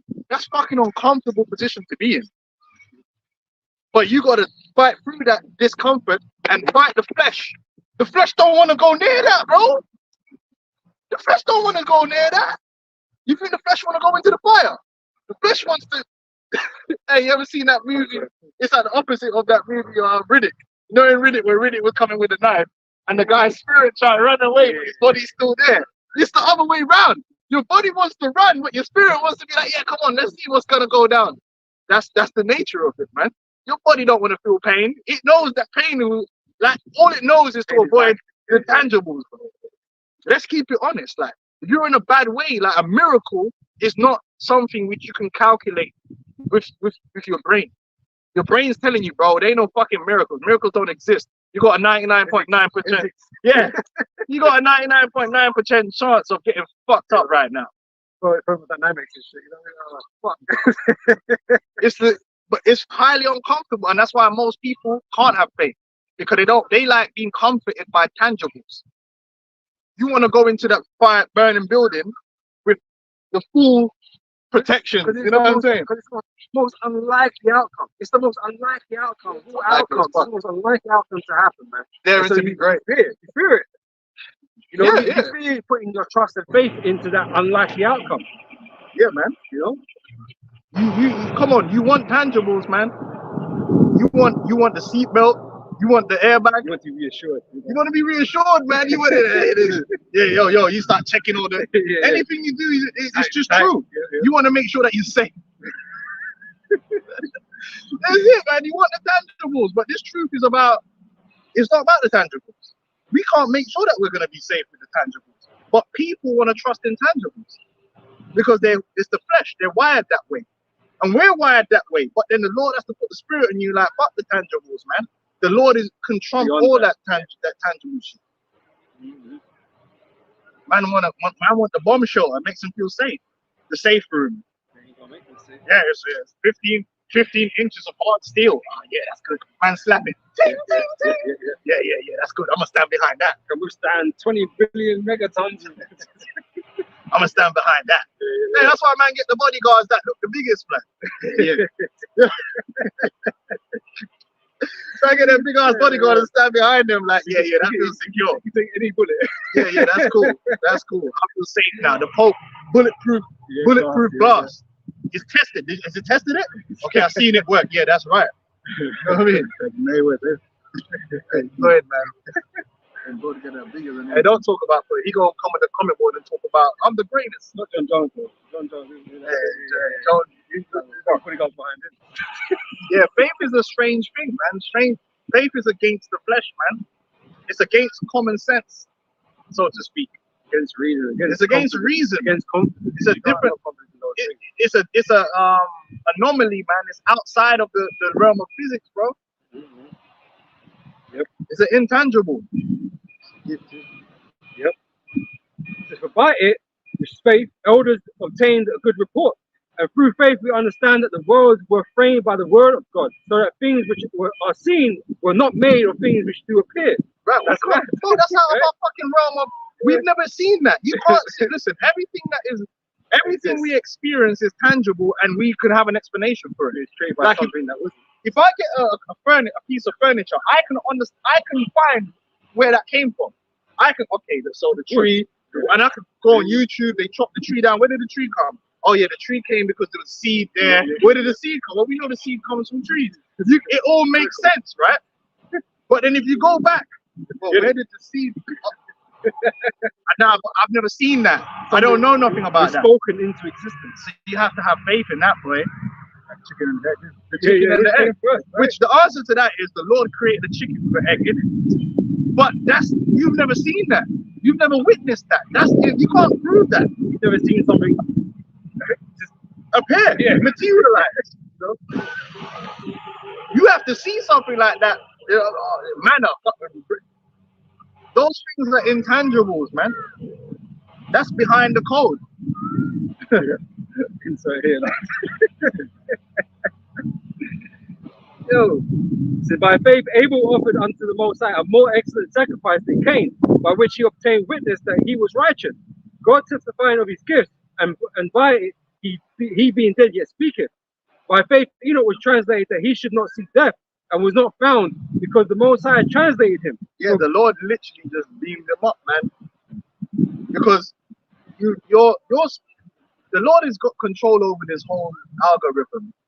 You don't have to die to go to the spirit world. I mean, the Lord kill your body here, disconnect you, and then you go up to that body. Or the Lord could just take you up, translate you, like if you want, straight there. You ain't got to die, just straight up. Because dying is just the cycle. Yeah, but the Lord could bypass that, man, because he got the key. But we don't know nothing about that. For before his translation, he had this testimony that he pleased God. But without faith, it is impossible to please him. Oh, that's a beautiful thing. The Lord, without faith, you can't please the Lord. So even if you keep the laws, if you're not doing it in faith because you fear the Lord, then the Lord ain't pleased. The Lord don't give a fuck what you did. He wants to know, do you believe in me though? Without faith, it's impossible to please him. So you have to have that faith where you believe in him. You believe in him as he is, as the most high power. If you ain't got faith, you ain't got protection. And as the most high power, you have to believe that he's above the tangible things that you see. That's why Yahweh Shai was turning water into wine and doing all kind of intangible things. But they're greater than the tangible. Because he's just showing you, I'm above all that, man.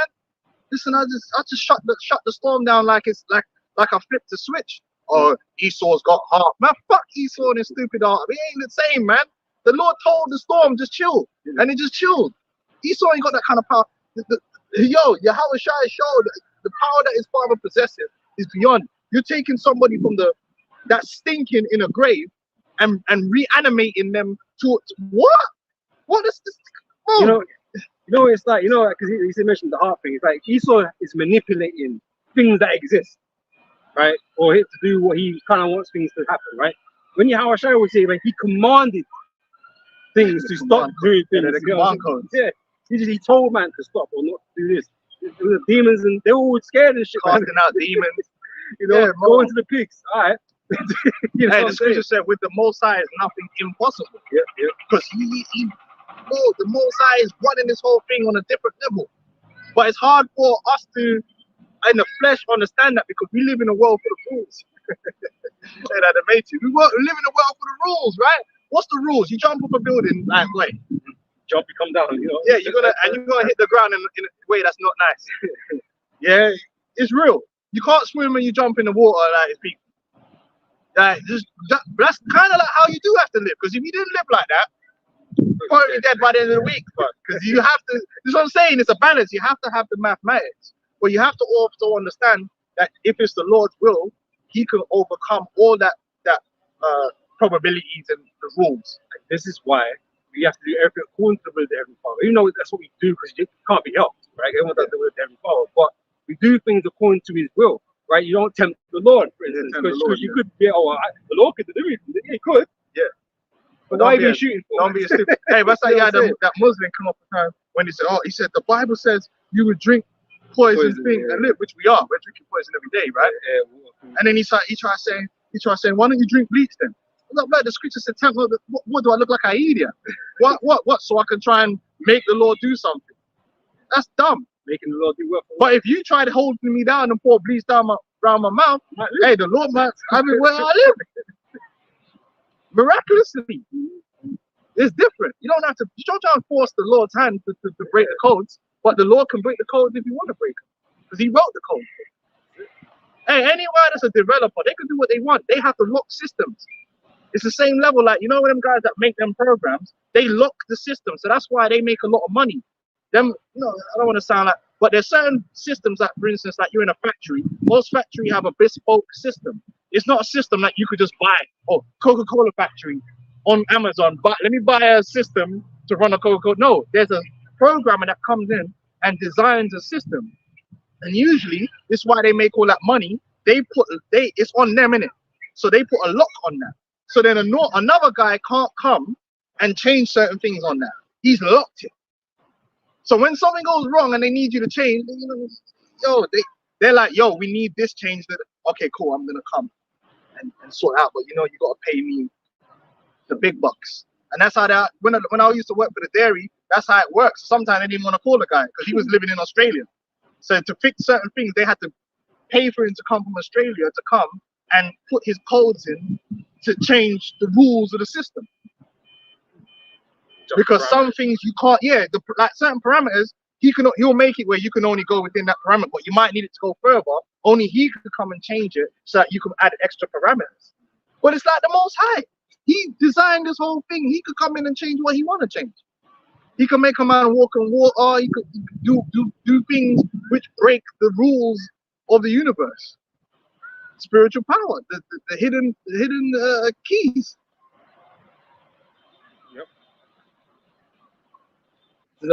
Verse 6 again, but without faith it is impossible to please Him. For he that cometh to the Most High must believe that He is, and that He is a rewarder of them that diligently seek Him.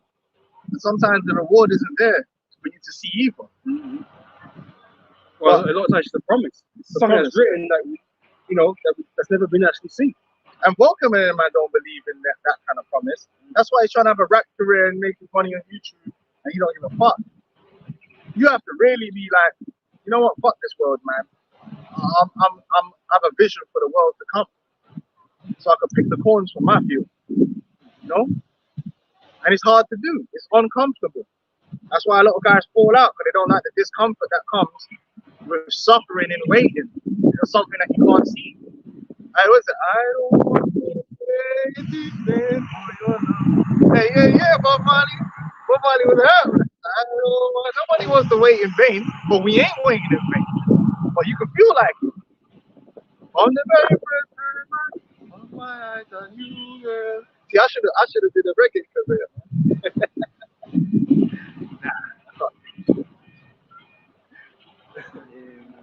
Yeah, go on. Yeah. Wisdom of Solomon, 6 and start from 2, say, give ear, ye that rule the people, and the glory in the majesty of nations. Give ear, ye that rule the people, and the glory in the majesty of nations. Power is given to you of the Lord, and sovereignty from the highest, who shall try your works and search out your counsel. And even if you're given great power, right, and responsibility, yeah, hey, then that's a test too. One of the greatest tests a man can have is power, man. And I heard, you know, you say power corrupts, but I heard a better quote than that. Power reveals. Power doesn't corrupt. Power just reveals what was already in you, what you couldn't do because you never had the power. Because it's easy to be humble when you are humble, if you understand what I'm saying. It's easy to be humble when you ain't shit anyway. When you're homeless, it's easy to be humble, right? But when you're in a mansion, let's find out if you're humble now. When you get the millions and you got people that will do exactly what you say and you got the power, let's see if you take advantage of that. See, Moses was actually a humble guy. David, they were humble men. They took the power, they didn't go crazy with it. You take a man and you give a man power, you're gonna find out real quick all of his weaknesses and who he really is. Because now he's got the power and the money, there's nothing holding him back from anything that might have been in his heart. That's always Esau. Oh, Esau. Esau. You don't give Esau power. That's the devil. It's just, you know what's gonna happen. Babies getting drank and all that kind of stuff. You know what I'm saying? But it's true, man. You give people power. That's why sometimes, like in the workplace, someone's cool, then they get a promotion, and they just turn into a madman. Well, that's because that's who they always was. It's just they were being cool because they weren't on that level. As soon as they got up on that level, it just went to their head. And now it's like they're just moving on a rampage. Because it was already in them. Money and power will just bring out what's already in you, but you never had the opportunity to be like that. So it was hidden. So sometimes the Lord will give you money and power to see what you do with it. All right, let me give this man riches. Because you hella humble now. Let me see what you're gonna do if I give you a couple million. You see, man, just moving mad. That's who he was. Don't blame the money. It's not the money, it's you.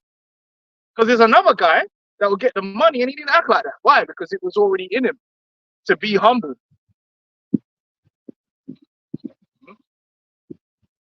Yeah, that's life for you, man. Some man pray for the money, but hey, you might find something out about yourself, man. That you don't like. Hey, being poor was saving you from yourself. I mean, I just kill themselves with pussy and drugs.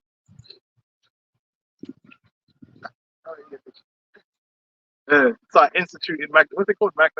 What's the thing? You know the one where they were just fucking man's wives on the first night? It's not their wild shit. You know, in Scotland when they made that rule, I forgot what it was called, but they made a rule that basically the Lord gets to basically that man's wife on the first night before she gets married. You know, niggas just going wild with the abuse of power. Just lost their fucking mind. And hey, a lot of niggas would do that if they could. Yeah, I get to tap your wife first. Yeah, Jeremiah 7, unless you had something. Yeah. Just on the whole patience thing, lack of patience, right? Ecclesiasticus chapter 2, verse 12 says, woe be to fearful hearts and faint hands, and the sinner that goeth 2 ways. Woe unto him that is faint hearted, for he believeth not. He has no faith, right? Therefore he should not be defended. So like I said, if you don't have faith, man, you ain't got protection. Yeah, you're not supposed to be homeless in this street. And the world tries to make you homeless, and I understand. Because I've been personally in a situation for where you start feeling hopeless and you got to snap out of it. Like, no, I'm not hopeless. I've got this truth. And the Lord can see me through. And He's still seeing me through to this very day. That's why I'm standing here in front of you, like in the spirit, speaking this truth. Because of the Lord. It's not because of me. The Lord has seen me through trials and tribulations. But I understand. When I see man out there, I understand this world, right? The way this world is and how dark it is can make a man feel, or a woman feel extremely hopeless. You can feel like you ain't got nothing going for you. Like it's over. But with the Lord, it's never over. As long as you got breath in your lungs and you can call on the Lord, it ain't over. If you know the Lord, it ain't over. You got everything you need right there.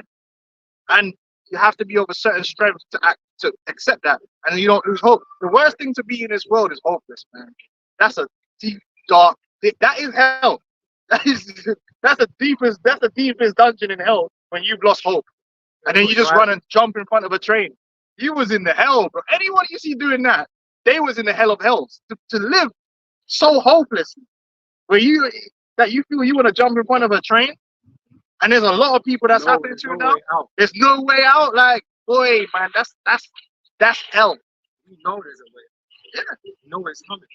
there's always a way, man. And we know it's just literally just in front of us, just right in front of us right now. We're not too far away from the end of this place, man. You know, and that's what keeps us going, man. Because we're so close. You know, with all these places, we see it every day. This place is falling apart, man. You know, it's just a matter of time for this place to destroy, man. And our Lord returns. As long as you got this truth, we gonna always be straight. No matter what happens, man, you could be in a dungeon, in a dark dungeon, you're always gonna have hope. You have to have that strength. When you're like, listen, as long as I can call on the name of Yahweh Shani of God, and give him praise and give him glory, then I've done something in it. You know what I mean? I'm doing what I'm meant to be doing, man. And let the Lord's will be done. You know, you can't fall into. I'm from a personal point. I know what it's like to start falling into that depths of, I'm fucked. You know what I mean? But you got to drag yourself back out of there, man. You got to climb up that dark ladder, man. And just be like, no, there's hope. You know, there's hope. Yeah, that's some complacency. It's dark down there and cold. It's true. So any of you brothers that's going through that, don't think you're the only one. Brothers go through dark moments, man, where the shadow of death, the shadow of Satan is trying to push you down with your circumstances. That's when you gotta, or brother come give you a word. Remember that there's light, man. And look to the light, pull yourself back up towards that light, man. Again, these things come upon us, man, to test us, man, to build us up. You know? Because it will make after coming out of it, will make you stronger, man. For real, for sure. Yeah. You know what I mean? And the Lord is just preparing you for greater adversities ahead, man. And so you know it's not the last time it's gonna happen. You know it's not the last time. You know, but you're more prepared. You know, more prepared for like a better word, man. Because you've been through it before, man. You can do it again. The Lord can do it again. Bring you up out of there, man. Remember, the worst thing that could possibly happen is to lose your faith. That's like literally the be hope. That's the worst thing. That as long as that's not happened, it's hard to say. Easier said than done. But we ain't here to be easy. It's just like I'm telling man about Charlo being he didn't show himself to be a fighter. A man will say to you, but it's not easy. But he wasn't there to. It wasn't. When you choose to be a fighter, you're not choosing to do things easy. The whole definition of being a fighter is you come up against adversity and you fight. A fight is not supposed to be easy. You listening to too much Floyd Mayweather. Easy work, easy work. Fight's supposed to be hard. It's hard to do the right thing. It's hard. This road is a hard road. It's not supposed to be easy. It's not supposed to be like, oh yeah, it's cool. It's supposed to be hard. You know? It's sad to be disciplined. I mean, this sport. Yeah, this world is never meant to be easy for us to get through. Through much tribulation shall we enter into the kingdom of heaven. So yeah, it's easy to say. I know that. Duh. What do you want to do? You still need to go out there and do it, man. You still need to do it. You still need to keep your faith in all things. And remember that as long as you have this truth and this faith, you can lose everything else and still be okay. It's if you look, because think of it this way. You're in depression because of your debt or your woman left you, or all these things, right? But check this out. If I said to you, you can get that woman back, but forget about the name of Yahweh Hashem, Yahushua, and all that. Would you do it? I need the Lord. So then, move on. Move on. If you ain't lost the word of the Lord, His understanding, and you see these bugged out niggas that have lost it, do you want to be them in exchange for the life you think you should be living, or getting out of your tribulation the way when you want to get out? Because the Lord's probably going to bring you out, but you want Him to bring you out when you want Him to bring you out, or you want Him to show you the way He's going to bring you out before He's ready to show you that way. Yeah. Would you trade this knowledge of this truth for that? You probably, I would hope, would say no. And if that's the case, then you're showing that having this truth is worth more than everything. So suck it up. But again, that's all part of counting that cost when we come in this truth, right? Yeah. And that's the thing that the apostles, they raise us with the right mentality. Coming in this truth is not going to be an easy walk, man. We're not going to have things the way we want it to be. We prepare our minds for adversity. We're not here to laugh and play games and have parties and all this kind of like it's a social, man. Everything just works. It happens like wait, no, you're gonna have shit going wrong all the time, man. You know what I mean? Shit goes wrong all the time. But we're still here though. We're still doing it. We still believe in Yahweh Hashem, which is the most important thing. That's that pearl, right? That's the one thing that this world can't take away. Esau can't do nothing to take away. He can take away if it was a job, do all that shit. What would you give for everlasting life? Only the Most High can take away your faith. Yeah. But if you stay true to the Most High, then He gonna reward you, man. He's a rewarder of them that diligently serve and seek after Him. Right. You have to believe that. The minute you stop believing that, then you really don't have faith. Like some man condemn themselves. And I get that.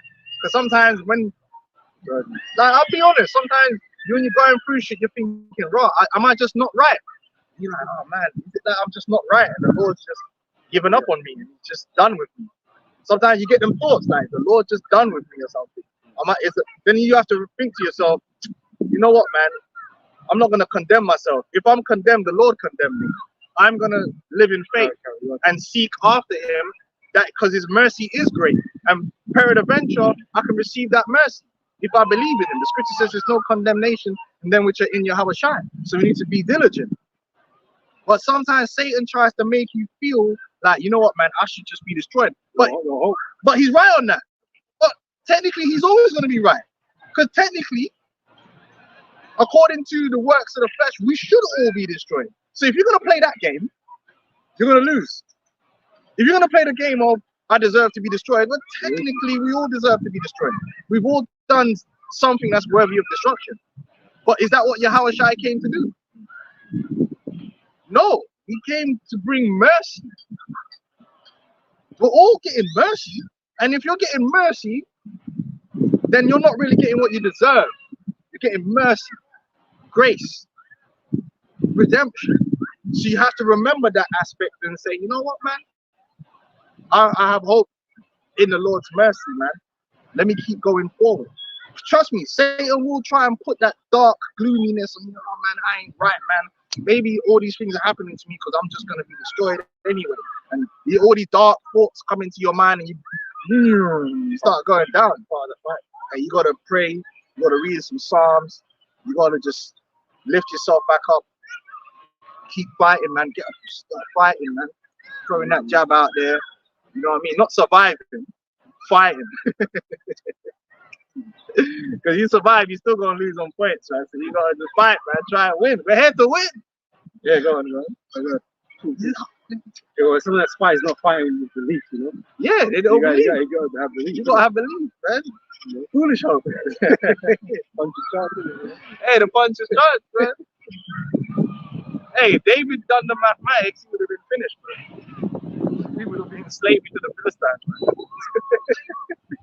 David said, fuck the mathematics. Just draw for me them stones right there, man. I'm about to bust this nigga head. I don't care how tall he is. Rifle shot. Rifle behavior. Yeah, David coming that rifle behavior, man. He could have been a Benjamin. Nah, I'm joking. Judas. Yeah, rifle. I lick him off a long ways. There you go. Yeah, go quickly, man. Just quickly on, I mean, First Corinthians 10 and 13. There has no temptation taken you, but such as is common to man. But Most High is faithful, who will not suffer you to be tempted above that ye are able, but will with the temptation also make a way to escape, that ye may be able to bear it. Yeah, the Lord's gonna share. And sometimes that comes in the form of a brother just come and pull you up by your bootstraps or something happened. Like for me, sometimes like you feel like you're in a bad position, man. But where I live, man, all you gotta do is walk. Man, on my way home from work, man, I come out of the station, I'm seeing crackheads and people just down bad, and I'm thinking, you know what, man, I've got daily bread, man. The Lord's taking care of me somehow because I could be these people. Sometimes you gotta look at who the Lord really has abandoned, like they're like, like this man are down bad, man. You know what I'm saying? I could be, you know, much what the Lord could really fucking just do you in and take everything from you. You ain't know nothing about the Lord. You don't know nothing. You're just walking around bugged out. He's just like, yo, man, listen, the Lord is good to me, man, still. You know? So let me just keep it moving. It was even like Paul had the elements, right? And the Lord told him, my grace is sufficient for you, man. And sometimes you just accept that. Yeah. You know, because it's mercy still, you know? Definitely. Yeah, the day you receive this truth was the greatest gift, man. So you just have to remember that, man. Okay, it could be a lot worse, man. You could be rolling with gold cap, man. For real. You know what I mean? Like in his house, blood. You know, talking to him, like, yeah, what up, man? Yeah. Gold cap, man. You're so funny, homeboy. Yeah, rap that shit, gold cap. You know, complimenting his bars and shit. Like, he could be bugged out, man. Imagine that. That's hell. That's real hell right there. You all up in his house laughing at his jokes, corny jokes. Wow. Second Ezra 16 and 75. Be ye not afraid, neither doubt, for Most High is your guide, and the guide of them who keep my commandments and the precepts, say the Lord, power. Let not your sins weigh you down, and let not your iniquity lift up themselves. Yeah, man. We're not perfect, man, but we gotta march towards perfection, man, and don't let the imperfection destroy you, man. Don't let it destroy you. Don't let it draw you down into that dark place when you lose hope and you lose faith and you start doing crazy shit, man. And we've seen it. But once you do that, you leave. Well, where do you go from there? Only Satan, you start, only Satan take hold of you, man. You start moving like Macbeth. You know what I mean? You start moving like Macbeth out here, man. Darkness take hold of you, man. Anyway, yeah. What time is it? I know. 8 minutes. Alright, read with Jeremiah. Read. Can I just read it before you do that? I don't know. Coming into my scripture time. I didn't get the point out last one. I get the point, man. So right 2 and 14. So woe unto you that have lost patience. And what will you do when the Lord shall visit you, right? So because you lost belief, you lost patience, man. Oh no, sorry. Things couldn't happen fast enough for you, man. And you can't stand the pain, the hurt. And so you give up. And all you want is to be comforted, man. All you want to do is go back into the Lord and seek those comforts that usually come from you before. You know, comfort is a carnal desire, you know. So they that fear the Lord will not disobey his word, and they that love him will keep his ways. They that fear the Lord will seek that which is well pleasing unto him, and they that love him shall be filled with the Lord. Yeah, you gotta go into what the Lord wants, man. You gotta start, you know what I mean? Like you gotta deal with what the Lord wants to do, and not your own flesh and your own emotions, man. Like some of these Hebrew Israelite camps, they're trying to play the field, they're trying to please the flesh. And that's why they don't like Great Millstone, because the spirit that the apostles and elders have is a spirit of, if it's in the scriptures, that's what it is, and we don't deal with that. We're not gonna try and sugarcoat it down or water it down for the benefit of the flesh, man. Because the carnal mind is enmity with the Most High. You can't go with that, man. You gotta just, if that's what the scriptures, if the Lord is against certain thing, then we just have to be against it, man. And that comes with trust, because we've not seen a perfect world. So we have to believe that the Lord knows how to make things perfect. And that's a big problem with our people. Our people don't believe that the way that the Lord has prescribed us to live is going to be good for them. They believe they're going to be upset, but then they want to live this way. But then this way has got them all jacked up.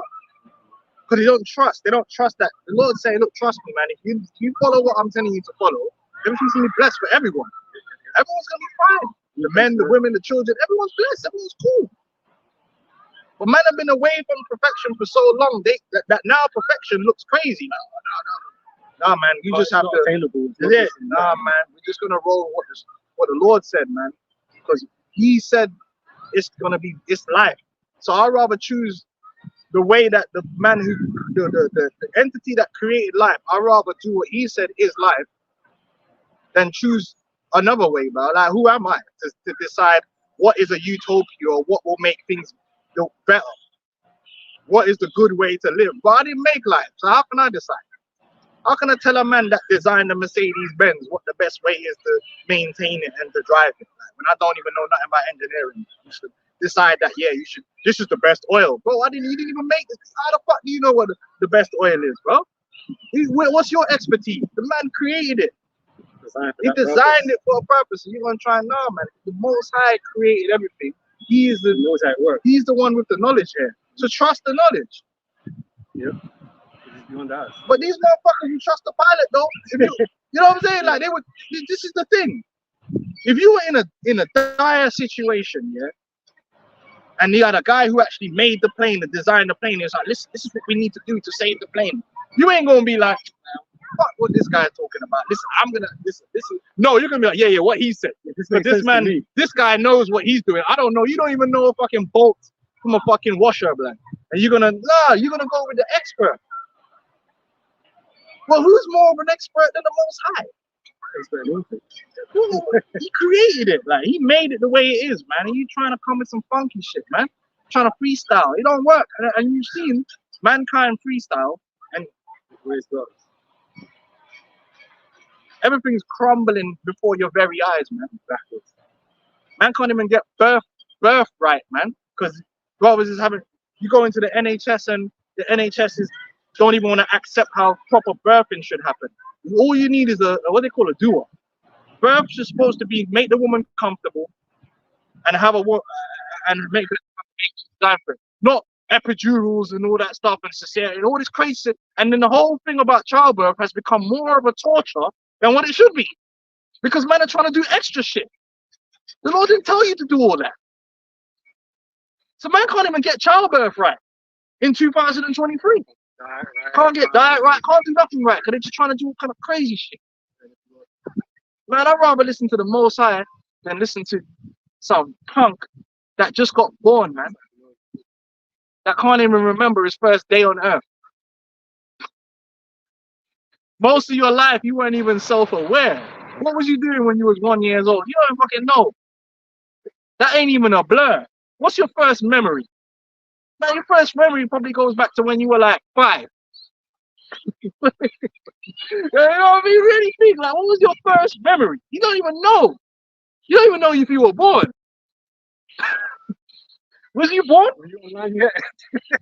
That just came in, you're blind. When you're born, you're blind on top of that. You don't know. You ain't even self-aware. You don't even know you're human. You don't even know you're human. Someone has to teach you that, yeah, you're human. Now they're making your animal. Or you're some dog. Oh, hold it down, man. You ain't barely self-aware, man. A lot of you ain't even been self-aware for most of your life. Verses 17. It says, they that fear the Lord will prepare their hearts, their minds, and humble their souls in his sight, saying we will fall into the hands of the Lord and not into the hands of men.